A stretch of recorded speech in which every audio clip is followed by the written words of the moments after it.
Hello hi नमस्कार। मैं आपकी होस्ट और दोस्त वर्षा दुबे आप सभी का हमारे शो गर्भ संस्कार में बहुत बहुत स्वागत करती हूँ। दोस्तों, गर्भ संस्कार एक ऐसा शो है जहां हम बात करते हैं आपके गर्भ में पल रहे बच्चे के स्वास्थ्य और संस्कारों पर। दोस्तों, आज के हमारे इस एपिसोड में हम जानेंगे कि किस तरह से भावनाएं और एफर्मेशंस यानी सुस्तीकरण एक बच्चे के लिए शारीरिक और मानसिक दोनों रूप से योगदान देते हैं। इनका महत्व क्या है और ये करना ज़रूरी क्यों है, आज इन्हीं सभी विषयों पर हम बात करेंगे। तो आज इन्हीं सभी विषयों पर हमसे बात करने के लिए इंडिया के जाने माने गर्भ संस्कार कोच डॉक्टर विष्णु माने जी हैं। नमस्कार डॉक्टर। नमस्कार। आपका हमारे शो गर्भ संस्कार में बहुत बहुत स्वागत है। तो दोस्तों, सबसे पहले हम शुरू करते हैं कि किस प्रकार से भावनाएं और सुस्तीकरण एक बच्चे के लिए ज़रूरी है। तो डॉक्टर, हम चाहते हैं कि आप हमें और हमारे दर्शकों को बताएं कि भावनाओं का इम्पोर्टेंस क्या है एक बच्चे के लिए। जब बच्चा माँ के गर्भ में होता है तो भावनाएं किस तरह से योगदान देती हैं। एफर्मेशंस की आपने बहुत बात की हमारे पिछले एपिसोड्स में, तो जो एफर्मेशंस है यानी सुस्तीकरण है वो होता क्या है, उसको थोड़ा डिटेल में समझाएं। पहली बात तो हमने इसके पहले भी भावनाओं के ऊपर बात किया है। मैं आज वापस उस भावनाओं को जी। भावनाओं के बारे में मैं यहाँ पे वापस कुछ बताना चाहूँगा। और इन भावनाओं को बेहतर बनाने के लिए फिर ये एक्टिविटीज़ है, जैसे कि अफर्मेशंस का आपने जिक्र किया, तो उनके बारे में भी ज़रूर हम बात करेंगे। पहली बात तो भावनाएं, माँ की मतलब बेबी की भावनाएं बेहतर बनने के लिए, क्योंकि मैं हमेशा बताता हूँ कि बेबी जो है, संतान जो है, संतान सिर्फ शरीर से जन्म नहीं ले रही है जी। वो शरीर के संग इंटरनल, मतलब कहते हैं ना कि उनकी बौद्धिक क्षमताएं और भावनिक क्षमताएं, मानसिक क्षमताएं भी बन रही है। सो मतलब हम आज के कंप्यूटर युग में अगर देखेंगे तो जैसे कि हम एक मोबाइल फ़ोन खरीदते हैं तो मोबाइल फ़ोन वो फिजिकली सिर्फ बॉडी से हम नहीं लेकर आ रहे, जी। उसके अंदर भी अनेक कुछ सॉफ्टवेयर्स है, जैसे ओएस है, ऑपरेटिंग सिस्टम है। यस। सेम वे से जो संतान आ रही है तो वो संतान सिर्फ शरीर से नहीं आ रही है, उनके अंदर वो भावनाएं, बौद्धिक क्षमताएं, मानसिक क्षमताएं भी उनकी बन रही है। और अभी प्रॉब्लम क्या है पता है क्या? मेजॉरिटी आज तक 2.5 लाख से भी अधिक माओं ने मुझे गर्भ संस्कार के लिए अटैच किया, और वहाँ पे मुझे एक एहसास हुआ कि ये सारी जो माएँ हैं आज क्या करती है, तो पूरी तरह से फिजिकल डेवलपमेंट के ऊपर ज़्यादा अवेयर है या अवेयरनेस है। जैसे कि जैसे गुड न्यूज़ मिलती है, पहले डाइट के ऊपर फोकस जाता है, डाइट चेंज करेंगे, फिर एक्सरसाइज करेंगे, या प्रेगनेंसी है तो वॉकिंग करेंगे या योगा करेंगे, सप्लीमेंट्स लेंगे, मेडिसिन लेंगे। सो मेजॉरिटी, और इसके साथ साथ अगर कुछ किया तो थोड़ा बहुत किताब पढ़ेंगे, बस। मतलब इन एक्टिविटी के ऊपर अवेयरनेस है क्या? यस, मैं कहूँगा कि 100% अवेयरनेस है। बट जो इमोशंस है, जो भावनाएं हैं, उन भावनाओं के लिए, जैसे हमने देखा कि बेबी शरीर से नहीं जन्म ले रहा है, शरीर के संग उनकी भावनाएं भी आ रही है, तो उन भावनाओं के लिए माँ क्या कर रही है? उन भावनाओं के लिए हमारे यहाँ पे देखा जा रहा है कि कोई भी कुछ नहीं कर रहा है। और उसके लिए फिर ये नुस्खे है, जैसे मैंने अफर्मेशंस बोला, हम सेल्फ टॉक के बारे में बात की, सेल्फ टॉक है, या मेडिटेशन के बारे में हमने बात किया था, योगा भी करते हैं, योगा फिजिकल बॉडी एक्सरसाइज के लिए योगा या प्राणायाम का बहुत उसमें मदद होता है। और उसी के साथ साथ हमने म्यूजिक्स के बारे में बात किया था कि कैसे ब्रेन की फ्रीक्वेंसीज को रिड्यूस किया जाता है। तो भावनाएं, बेबी की भावनाएं, मतलब आज जो संतान माँ के कोख में बन रही है, उस संतान को भावनात्मक रूप से भी बेहतर बनाना जरूरी है। जैसे बार बार हम जिक्र कर रहे हैं छत्रपति शिवाजी महाराज जी का। सो छत्रपति शिवाजी महाराज जी के वक्त में उनकी माँ की भावनाएं कैसी थी? माँ की भावनाएं करेजियस थी, ब्रेव थी।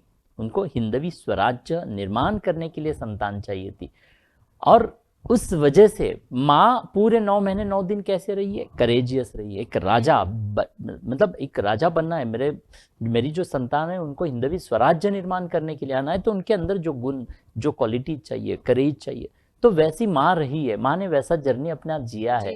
तो माँ ने सिर्फ शरीर से नहीं बल्कि मन से, अंदरूनी उन शक्तियों से भी बेबी को बेहतर बनाया।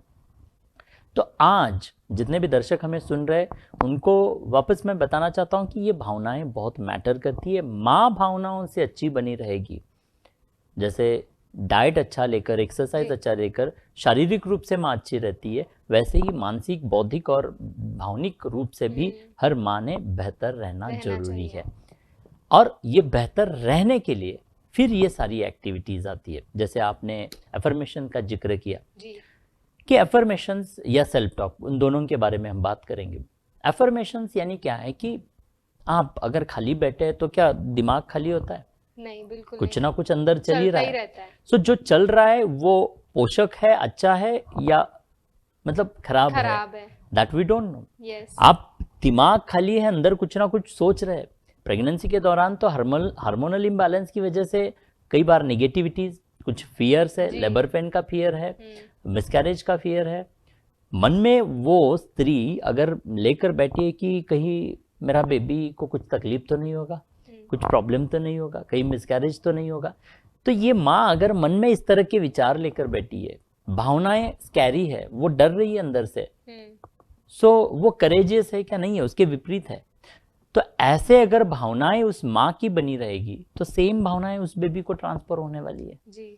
तो बेबी भी वैसे ही मतलब घबराया हुआ निर्माण होगा। सो दैट्स द रीजन कि दिमाग को खाली नहीं रखना है। मतलब जाने अनजाने में नेगेटिव थॉट्स आने वाले, ये भय चिंता सोसाइटी से, किसी से, न्यूज़ से, कहीं से तो आने वाली है, वो उनका स्वरूप है, वो आएंगे। बट आपका काम है कि जानबूझकर समय देकर उन्हें पॉजिटिव थॉट्स लाना है, पर्पसफुली पॉजिटिव थॉट्स लाने। तो यहाँ पे अफर्मेशंस में दो तरह के अफर्मेशंस होते हैं, जो हम बताते कि राइट करने हैं, राइटिंग लिखने हैं अफर्मेशंस, और दूसरा हम बताते हैं कि कुछ अफर्मेशंस बोलने हैं। वर्कशॉप के दौरान हम करवाते हैं कि से yes I am a great mother. सब आंख बंद करके जो आप अपने आप से कहते हैं, मतलब लाउडली एंड प्राउडली जब कहते हैं, तो अंदर से वो आवाज़ है जो आती है। मैं हमेशा बात करता हूँ कि नॉर्मली लोग सोचते हैं कि लोग क्या कहेंगे, मतलब मैं अगर कुछ बोल रहा हूँ तो आप मेरे बारे में क्या सोचेंगे, बट वैसा नहीं होता है। आपके बारे में लोग क्या सोच रहे हैं या आपको लोग क्या बोल रहे हैं, इससे उतना फर्क नहीं पड़ता है जितना आप अपने आप से क्या बात कर रहे हो उससे फर्क पड़ता है। सो आप अपने आप से क्या बातें करते हैं, अपने आप से अगर बात करें, अपने आप से अंदर अगर आप कोस रहे, अंदर अपने आप से बात करें कि कहीं मिसकैरेज तो नहीं होगा जी, मेरा नॉर्मल डिलीवरी तो होगा या नहीं होगा, मैं लेबर सहन कर पाओगी या नहीं कर पाओगी, इस तरह से निगेटिव थॉट्स अगर रिकॉल कर रहे हैं या निगेटिविटीज अंदर बात कर रहे हैं, तो यस उसका नेगेटिव असर हो रहा है। तो यहाँ पे भावनात्मक रूप से अच्छा बनने के लिए हमें पर्पसफुली जो प्रयास करना है, वो सारी एक्टिविटीज हम यहाँ बता रहे हैं। तो पर्पसफुली क्या करना है, तो जैसे कि बोलने वाले एफर्मेशंस, तो आंख बंद करके जब आप कुछ बोलते हैं तो वो अंदर से आता है। आंख बंद करके क्यों मैंने पर्पसफुली कहा, क्योंकि जब हम आंखें बंद करते हैं तो हम आत्मचिंतन में व्यस्त हो जाते हैं, और जब आंखें खोलते हैं तब हम दूसरों के चिंतन में व्यस्त हो जाते हैं। सो जब आंख बंद करेंगे तब आप अंदर से अपने आप सेंट्रलाइज हो जाता है, अपने अंदर से बैलेंस हो जाता है, और उस वक्त जो आप कह रहे हैं कि yes I am a great mother, मैं एक बेहतर माँ हूँ, मैं एक करेजियस माँ हूँ, मैं ग्रेट हूँ, मैं अमेजिंग हूँ, मैं 9 महीने 9 दिन पूर्ण करके एक बेहतर संतान को जन्म देने जा रही हूँ, एक बेहतर संतान मेरे कोख से जन्म ले रही है। सो ये अफर्मेशंस है, ये कुछ मैंने एग्जाम्पल दिए। ऐसे पॉजिटिव, इस माँ ने बोलते बोलते क्या बोला कि मैं 9 महीने 9 दिन पूर्ण करके एक बेहतर संतान को जन्म देने जा रही हूँ, या एक बेहतर संतान, सर्वगुण संपन्न संतान 9 महीने पूर्ण करके जन्म ले रही है। तो यहाँ पे इनडायरेक्टली वो मिसकैरेज का भय तो हट गया ना। 9 महीने मैंने बताया, मेरे मन को बताया, अंदर से मैंने बोला कि 9 महीने पूर्ण करके, तो वो कॉन्फिडेंस बिल्ड होने लगा, मतलब पॉजिटिविटी आने लगी आपके अंदर। तो इस तरह से जो बोलने वाली जो अफर्मेशंस है, वो बोलने वाली अफर्मेशंस उस माँ को अंदर से करेजियस, उस माँ को अभी मतलब ये नहीं होगा, वो पॉजिटिव फील करेगी, वो करेजियस फील करेगी, मतलब सिर्फ बोलने से भी इतना बड़ा असर पड़ता है। तो हम हमारे वर्कशॉप के दौरान जो वर्कशॉप के लिए आते हैं उनको कई सारी ये टूल्स ट्रिक्स सिखाते हैं। उसमें हम कहते हैं कि एक चार्ट देते हैं अफर्मेशन का, और कहते हैं कि आंख बंद करके सुबह हर दिन की शुरुआत, जैसे डॉक्टर्स बताते हैं कि सुबह एक गोली, दोपहर को एक गोली, रात को एक गोली, तो वैसे हम बताते हैं कि सुबह एक बार, अगर हो सके तो दोपहर को और रात को एक बार आंख बंद करके कुछ अफर्मेशन जो 10-12 हमने लिखे हैं वो एक बार पढ़ेंगे तो आपको याद हो जाते हैं। तो उसके सामने खड़े होकर आंख बंद करके लाउडली एंड प्राउडली चिल्ला चिल्ला कर बोले कि yes I am a great mother. तो अभी ये जो आप बोलते हैं तो तुरंत अंदर से भावनाएं बदल जाती है, एक चेहरे पे स्माइल खिल जाती है, दुख दर्द आदमी इंसान कुछ पल के लिए भूल जाता है और वो अंदर से फील करता है कि yes I am a courageous person. तो ये एक हुआ अफर्मेशन का तकनीक। सेकंड, हम कहते हैं कि लिखना, क्योंकि क्या होता है कि जब हम लिखते हैं तब हमारा फोकस होता है, हमारी आंखें भी वहाँ पे, हमारे दो सेंसेस जैसे touch and eyes both are there, मतलब दो सेंसेस हमारे इस्तेमाल हो रहे, तो वो सबकॉन्शियस लेवल पे जाता है। बट अफर्मेशंस लिखने का जो पूरा तकनीक है बताने के लिए जाऊंगा तो लगभग आधा घंटे का प्रोसेस है, मतलब आधा घंटा लगेगा। फिर भी मैं क्विकली शॉर्टली बताने की कोशिश करता हूँ कि अफर्मेशंस पहली बात तो कब लिखने चाहिए, अफर्मेशंस कैसे लिखने चाहिए, सेंटेंस को किस तरह से कंस्ट्रक्ट करना है, अफर्मेशंस कौन से समय पे लिखने हैं, या अफर्मेशंस हर रोज नए लिखने हैं, कितने सेंटेंस लिखने हैं, किस तरह से लिखने हैं, ये अनेक सवाल लोगों के मन में। और उसका एक साइंस है। जब दिमाग शांत होता है, नॉर्मली हम बताते कि अफर्मेशंस जो है मॉर्निंग 2 बजे से 5 बजे के बीच में लिखने। कैसे? जब आप रात को सो रहे हैं, आप जब सोने जा रहे हैं तो सोने जा रहे हैं मतलब क्या हो रहा है, आप रात को सोने जाते हैं तब आप सो रहे हैं, मतलब कौन सो रहा है, आपका कॉन्शियस माइंड सो रहा है।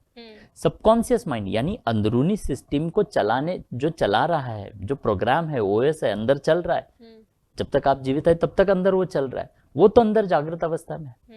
आप सो रहे मतलब आपका कॉन्शियस माइंड जो चटर पटर करते रहता है, अभी यहाँ तो पल भर में कहीं और जाएगा, वो कॉन्शियस माइंड सो रहा है। और कॉन्शियस माइंड क्या है? शॉर्ट मेमोरी है। रात को जब आप सोते हैं तो सोने के पहले, सोते समय जो भी एक्टिविटीज करते हैं, लास्टली देखी है की है, वो आपके कहीं तो सबको उस कॉन्शियस माइंड में है, मेमोरी में है, रह जाती है। और फिर जब आप सबकॉन्शियस लेवल पे जाते हैं तो मेडिकली ब्रेन की लो फ्रीक्वेंसी की अवस्था में जा रहे हैं। तो वहां जाने के बाद में सबकॉन्शियस माइंड क्या करता है कि कॉन्शियस माइंड में जो कुछ भी थॉट्स बचे हैं, जो कुछ भी विचार बचे हैं, शॉर्ट मेमोरी जो बचा है, फिर उसी को लेके उसी फ्रीक्वेंसीज को इमीट करता है। और फ्रीक्वेंसी साइंस कहता है कि जिस तरह से आप आपकी फ्रीक्वेंसी के माध्यम से जो इमीट हो रहा है वही आपके लाइफ में अट्रैक्ट हो रहा है। तो यहाँ पे रात को सोने से पहले वो अफर्मेशंस रीड करने, जब सुबह उठकर, जब हमारा कॉन्शियस माइंड शांत है, ब्रेन की फ्रीक्वेंसीज लो है, उस वक्त उठकर जब हम लिखते हैं तो वहाँ पे लिखते समय आईज एंड दिस टच, दो सेंसेस हमारे यूज हो रहे हैं। और उस वक्त जो लिखते हैं तो हमारे दिमागी मतलब अंदर जाकर वो फिट हो जाता है जी। और फिर वैसा ही बनना या महसूस होना शुरू हो जाता है। तो इस तरह से जो लिखते हैं आपके मन में फिर भी विचार तरंग बार बार उठने शुरू हो जाते हैं। तो आप पॉजिटिव लिख रहे हैं तो वही वैसा ही आपको फील हो रहा है कि यस आई एम करेजियस। तो इस तरह से ये सुबह उठकर लिखना भी जरूरी है। और आप जितनी बार किसी चीज़ को लिख रहे हैं तो वैसे आपका बिलीफ बनते जाता है, और जैसा आपका बिलीफ बनता है वैसी ही आपकी लाइफ बनती है।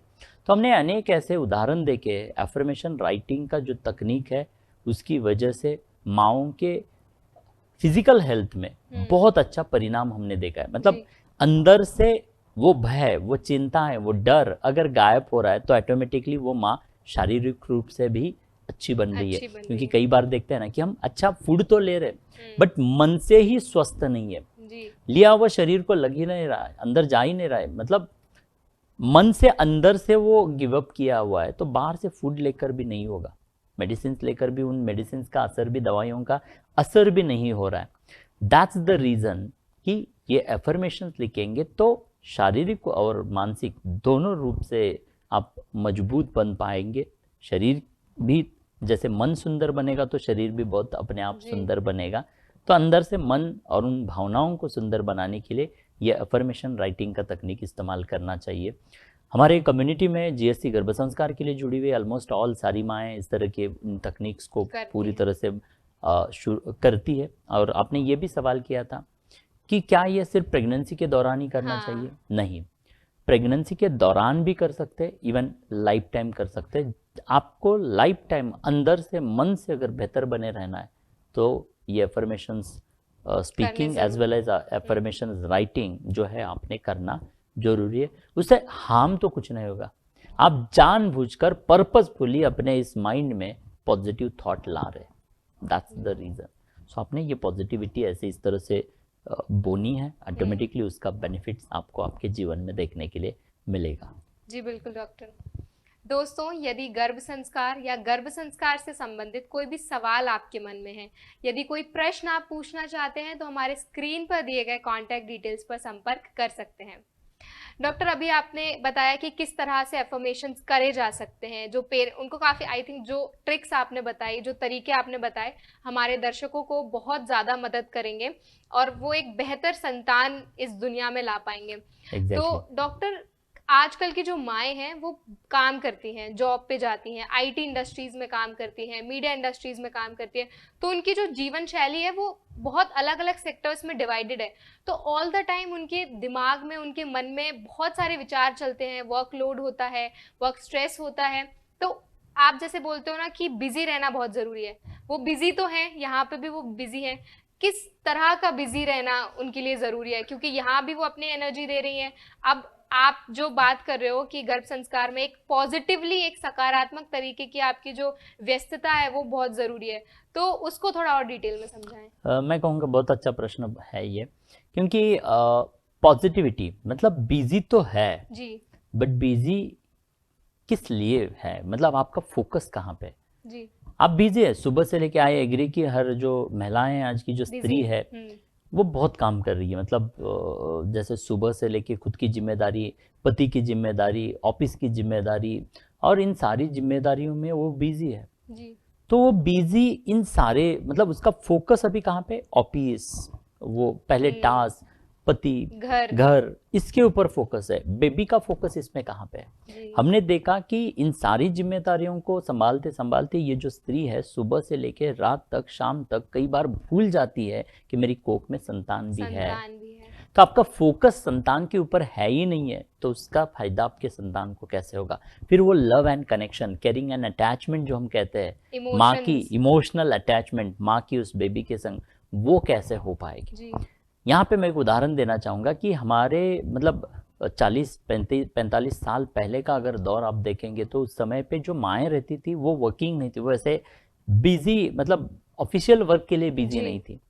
तो वो जो जॉइंट फैमिलीज में माएँ रहती थी, उन माओं को जब भी समय मिलता था, जब भी समय मिला प्रेगनेंसी के दौरान, पूरे जैसे आज का एक दिन है और आज के दिन में काम के दौरान 15 मिनट का समय मिला है, तो वो माँ क्या करती थी, वो माँ हाथ में उल लेकर बेबी के लिए स्वेटर बनना शुरू करती थी। मतलब अभी वो माँ कुछ काम कर रही, बिजी है, बट बिजी किसके लिए है? बच्चे के लिए। बच्चे के लिए। तो अभी वो जो स्वेटर बनाने वाली, स्वेटर सिलाने वाली जो माँ है, उस माँ के मन में विचार किसके आएंगे? बच्चे के। एग्जैक्टली, मतलब वो जब स्वेटर बुन रही है उस वक्त वो, उसका दिमाग में ख्याल किसका है? उस संतान का ख्याल है। तो वो पूरी तरह से संतान से कनेक्टेड है। और वो जो माँ थी, एक बार नहीं, पूरे दिन में 10 बार, जब भी 5 मिनट मिले, जब भी 10 मिनट का ब्रेक मिला है, जब भी काम से फुर्सत मिली है, वो हाथ में लिया है और काम करना शुरू। तो इससे क्या हो रहा है? इमोशनली वो कनेक्ट हो रही है। वो भी, आज की भी माँ बिजी है, वो भी माँ बिजी थी, बट ये माँ बिजी है और बिजी होने के साथ साथ इमोशनली बेबी के संग अटैच हो रही है। आज की माएँ बिजी है बट बेबी के संग नहीं, बल्कि ऑफिस और बाकी सारे कामों के संग है। तो मेरी हमेशा ये बात रहती है कि बिजी है, मैं कभी ये एडवाइस नहीं करता, क्योंकि आज सारी वर्किंग माएँ, मेजॉरिटी हमारे पास में जो भी है वर्किंग माएँ हैं, और उनको ये, तो वहाँ पे मैं उनको सजेस्ट करता हूँ कि यस, आपका करियर भी इम्पोर्टेंट है। मैं ये नहीं कहता कि आप रेजिग्नेशन दे दो और घर में बैठो और ये करो।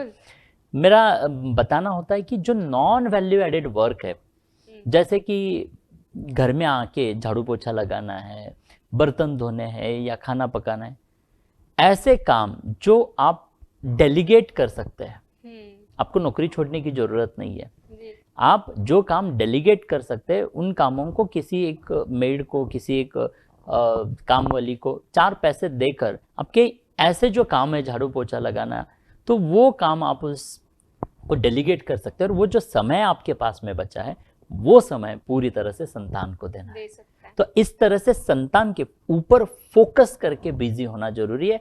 आज की महिलाएं, जैसे आपने कहा कि वो बिजी है, 100% बिजी है, बट बेबी के लिए फोकस्ड नहीं है, उनका फोकस बेबी के ऊपर नहीं। I want to change that focus.